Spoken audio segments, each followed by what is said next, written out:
Okay, so I want to run a scenario by you. Yeah. Picture the sound of a quintessential early 2000s pop punk anthem.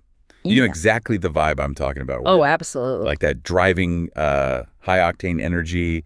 The power chords are chugging. The drums are just relentless. It's the kind of track that makes you want to bounce off the walls of a dive bar. Yeah, it's that Warped Tour, sun-drenched mosh pit energy, fast tempo, major key, very aggressive happiness. Aggressive happiness. That is the perfect way to describe it. So we are doing a deep dive today into a track called The Best Company by an artist named Ti-Fi. And if you strip the vocals away and just listen to the instrumental, you would bet money this is the soundtrack to the wildest party of the summer. Right. And here's the twist that actually made me stop and rewind. Mm. The lyrics are the complete opposite. This isn't a song about trashing a hotel room or falling in love at a rock show. No, not even close. It's a song about walking out of that party, going home, double locking the door, and sitting on the floor alone. It's jarring, right? Because usually when we hear songs about being alone, the music matches the mood. It's slow, it's acoustic, maybe a little melancholic. But Ti-Fi is doing something really specific here with this juxtaposition. It's intentional cognitive dissonance. By pairing lyrics about solitude with that high-energy music, the artist is completely reframing the narrative. Solitude is usually painted as this sad, defeated state. But here, the music tells you this is a victory, this is a triumph. And that's exactly what we're digging into today. We aren't just reviewing a catchy song here. We are looking at these lyrics as a legitimate framework for mental health recovery, nervous system regulation, and this concept of active solitude. Yeah, and we have incredible source material for this. We do. We've got the lyrics themselves, obviously. Yeah. But we also have a direct breakdown from Ti-Fi regarding the clinical psychology that's actually woven into the songwriting. So let's get into it. Let's do it. The song opens with a line that I think everyone listening has felt, but maybe hasn't articulated this clearly. Quote, "Social battery is blinking red. I'm walking home, but I'm not withdrawn." Now, social battery is internet slang, we all know.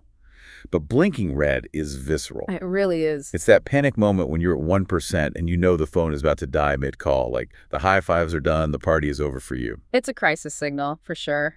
But I want to pause on the second half of that line. I'm walking home, but I'm not withdrawn. That is a very specific clinical distinction to make. Is it, though? I mean, I feel like I use withdrawing and going home interchangeably. If I leave a party early because I'm peopled out, aren't I withdrawing? In a casual sense, maybe, but clinically, there is a massive difference between withdrawal and retreat. Okay, unpack that for us. So withdrawal is often fear-based. It's a symptom of depression or a trauma response. It's hiding from the world because you feel disconnected or unsafe or unworthy. When you withdraw, the narrative in your head is usually, I can't handle this, or they don't want me here. Ah, I see. So withdrawal is reactive. It's Yeah. coming from a place of deficit. Exactly. Whereas retreating, which is what the protagonist is doing here, is proactive. It's a strategic act of self-preservation. You see the battery blinking red, and you make a conscious choice to preserve the system before it crashes. So it's the difference between running away because you're scared and leaving because you're managing your resources and setting a boundary. Precisely. And that's why the music stays upbeat. The protagonist isn't sad. The lyrics even mention having happy songs stuck in their head. Right. They aren't in crisis. They are engaging in maintenance. They're quitting while they're ahead to ensure they don't hit burnout. Which brings us to the moment they actually get home. Yeah. And this sequence, honestly, I felt this in my soul. Quote, "Unlock the door, Missy Bun. I just don't care. The mask comes off, it hits the floor." Yeah, that's a powerful visual. Right. And obviously, as someone who loves the immediate relief of sweatpants, I get the physical aspect. Mm-hmm. The messy bun is the universal symbol for dropping aesthetic expectations. But the mask hitting the floor, that sounds heavy. Literally heavy. It is heavy. We need to talk about masking specifically in the context of neurodivergence, like autism or ADHD and trauma recovery.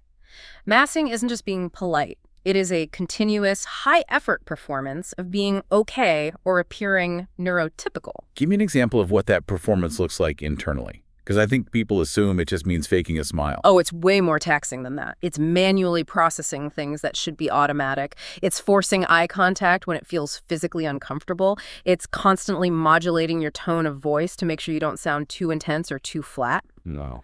Yeah, it's suppressing the urge to fidget. It's like your brain is running high-end video editing software in the background of every single interaction, rendering reality in real time so you fit in. That sounds absolutely exhausting. It burns an astronomical amount of glucose. It creates actual physical fatigue. So when the lyric says the mask comes off, it hits the floor, it's not a metaphor for stopping the smile. It's dropping a 50-pound suit of armor. That makes so much sense. And this is crucial for the listener to understand. Healing cannot happen while you're performing. You cannot regulate your nervous system if you are still trying to impress an audience, even an imaginary one. The mask hitting the floor is the moment the heavy armor is removed. You have to stop performing to start recovering. But here is where I think a lot of people, myself included, hit a wall. You drop the mask, you lock the door, and now it's quiet. The song actually addresses this. Quote, "Some people think the silence is a scary place to be, but I look around this empty room and I see opportunity." Yeah, reframing the silence. Right, but be real with me. Silence is scary. If I'm alone in a quiet room for more than 5 minutes, I'm reaching for my phone or turning on the TV. You and millions of others, it's incredibly common. Why is that? Yeah. Why is the default reaction to silence fill it immediately? Because silence is where the inner critic lives. When you remove external stimuli, the music, the conversation, the scrolling, your brain's default mode network kicks in. And for many people, especially those with unprocessed trauma or anxiety, that network is just a replay loop of worries, regrets, and intrusive thoughts. So use noise as a buffer. We use noise to drown out our own thoughts. We are terrified of what we might hear if we actually listen to ourselves. But the song flips this completely. It calls silence an opportunity. The protagonist says, "I'm standing in my living room, 10 feet tall." 10 feet tall. That's a power pose. It implies they have conquered the fear of their internal landscape. They aren't hiding in the shadows. They are occupying space in their own life. And then they use this concept that I think is brilliant. A Friday night date. Treating time alone as a Friday night date with yourself. Think about the psychology of that. When you go on a date with someone else, you prepare. You value their time. You treat them as someone worthy of attention. By applying that frame to yourself, you are signaling to your subconscious that you are good company. You are building self-worth, not by achieving something, but just by being someone you want to spend quality time with. That perfectly leads us to the core thesis here, which Ti-Fi breaks down explicitly. Quote, "It's not isolation, it's solitude. This isn't hiding, this is recharging." This distinction is everything. Isolation is what illness does to you. It feels like a cage, it's disconnection. Solitude is what you do for wellness. It feels like holding the key to a sanctuary. I love that framing. But the lyrics also mention, quote, "No heavy thoughts, no monsters barging." What are the monsters in this context? The monsters are those intrusive thoughts we just talked about, the cognitive distortions, the "you're not good enough, you messed up that email, nobody likes you" voices. The fact that the protagonist can exist in this empty room without those monsters kicking down the door means they've done cognitive behavioral shifts. They've created safety. Okay, so we've established that this is solitude. But the song goes a step further and introduces a concept that I think is the most actionable part of this whole deep dive. Active solitude. Yes. This is the tool. The lyric goes, active solitude, that's the trick. I pick the movie that I want to pick. I see the text, I swipe it away. Okay, we have to talk about the text message, because when I read, I see the text, I swipe it away, I got secondhand anxiety. Why is that? Because it feels rude, it feels basically illegal. We live in a world where if I don't reply within 15 minutes, the other person assumes I'm mad at them or ignoring them. Yeah. Swiping a text away feels like a declaration of war. That reaction you're having, that is exactly what modern urgency culture has done to our brains. We have this false assumption that we must be accessible 24/7. It creates a state of chronic, low-grade hypervigilance. Yeah. You are never fully resting because a part of your brain is always waiting for the ping. So swiping it away, that's not just ignoring someone. It's a radical act of self-care and boundary setting. Think about the physical motion. You are swiping the demand for your attention away from your sanctuary. You are prioritizing your personal peace over the pressure to perform for others. But what about the guilt? The fear of abandonment? That's the anxiety talking. And doing this is a form of exposure therapy. By swiping it away and challenging that anxious fear of abandonment, you are teaching your brain that the urgency is a lie. You're trusting that the relationship can handle a delayed response. So that's the active part, You are making an intentional choice. Exactly. Passive solitude is mindless scrolling. It's numbing out, dissociating. You aren't really there, you're just killing time. Active solitude is, I picked the movie, it sounds simple, but it's an assertion of agency.